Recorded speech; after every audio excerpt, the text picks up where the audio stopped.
American immigration policy at the 21st century, and we have to talk about this policy at the 21st century, Professor Michael McDonald in the Department of Political Science at Tennessee State University.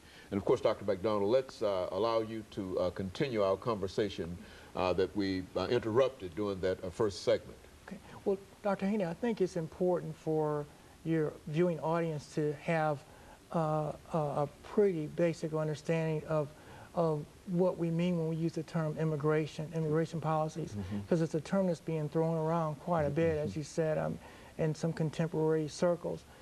Immigration basically means the policies that the United States has regarding who can enter, how long they can stay here, and when they have to leave. And in those contexts, we're talking about individuals that could fall into 6 different categories. Have individuals that are residents, non-residents, individuals that are aliens, non-aliens, and then you have individuals that are documented and undocumented.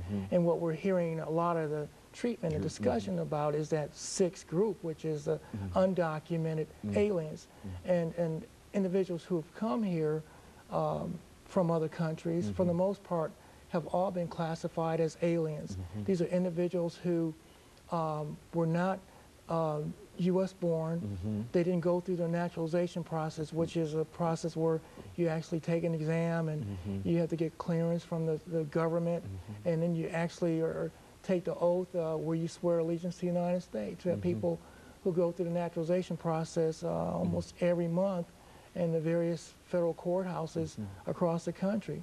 Individuals who basically give up their allegiance to their original country and then swear their allegiance to the United States. So the majority of individuals who fall under these immigration policies are in fact aliens.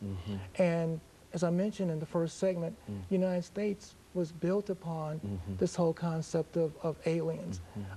And as you mentioned, most of these individuals have what you would call dual citizenship, Polish Americans, Irish Americans, Italian Americans. The idea being that many of them were first generation Americans. Some of these individuals continue to keep their native languages even as they were, you know, assimilating into the United States. The immigration policies or immigration movement goes as far back as the 1600s. If you wanted to really isolate it, you could talk about the Mayflower, and you could talk about Plymouth Rock, you could talk about the original founding fathers, so to speak, of this country. And the U.S. Constitution provides for the U.S. Congress to have complete power over immigration laws. So when it comes to enforcement over who's allowed to come in the country, how long they can stay here, and when they have to leave, Congress, for the most part, controls that through statutes. And over the past 200+ years, there have been many different groups from different countries who have come to the United States. The European theater, for example, individuals arrived here at Ellis Island by the thousands, by the millions, and a lot of those individuals set up what was really known as immigration slums in some of the eastern United States cities, northern cities. And a lot of these individuals were leaving their country because of economic conditions. You look at the Irish Americans who were fleeing because of starvation and because of the economic situation in Ireland. The same was true for other groups who were being oppressed. And they saw the opportunity to come to the United States, again, arriving at Ellis Island and seeing the Statue of Liberty, this whole idea that they could come here and make better lives for themselves. And we actually saw that develop too in terms of the history of the United States. As the pilgrims and the settlers moved west across the Mississippi, you begin to see different groups come into the United States. For example, if you look at the southwestern states, Mexicans coming in droves, and then eventually you had Japanese Americans who really, for the most part, were responsible for helping to build the railroads, which really industrialized the West in the United States. So there have been many groups that represent just about every continent on the planet who consider themselves to be U.S. citizens, but for the most part have roots that are very deep in other countries. And all, in the real sense, have made very, very significant contributions to the United States. Yes, and I think that's the strength of this country is when we talk about diversity and we talk about inclusiveness and we talk about the United States being a melting pot. I don't think I don't believe there's another country or another nation in the world that has such diversity, and I think that's the strength of this country.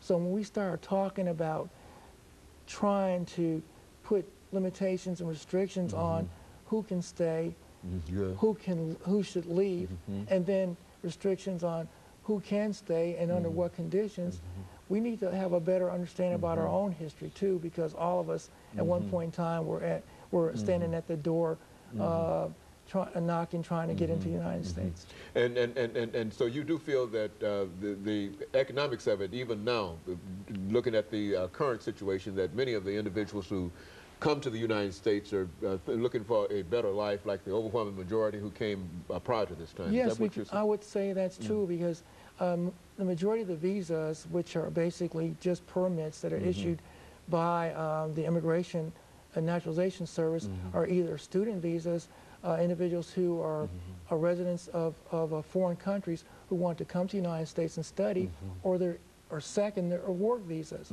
employment visas. And so you're talking about either economic improvements or educational improvements. And as far as I'm concerned, they both kind of dovetail together. And ideal, if I can get a better education, or if I can find a better job, then maybe I can improve my quality of life. And this all, in a real sense, goes to help make the United States a more diversified country. Is that what you're saying? Yes, I would say that. And it's also important to keep in mind that this has not been a unilateral sort of situation. It's not that the United States is the only country receiving people as immigrants. We have individuals that are U.S. citizens who have left the United States, and countries have welcomed them and allowed them to study abroad, issuing them visas and permits. And so it's important that we look at this from a global standpoint instead of a domestic standpoint. Very good. Of course, let's make preparations, Professor McDonald, for the second commercial break. But I think that the information that you're given is the information that we wanted to sort of highlight, this very, very fact of we are diverse primarily because we've had people from various continents in a real sense to come to the United States. And of course, let us take the second commercial break, and we'll be back with our audience following this very, very short commercial break.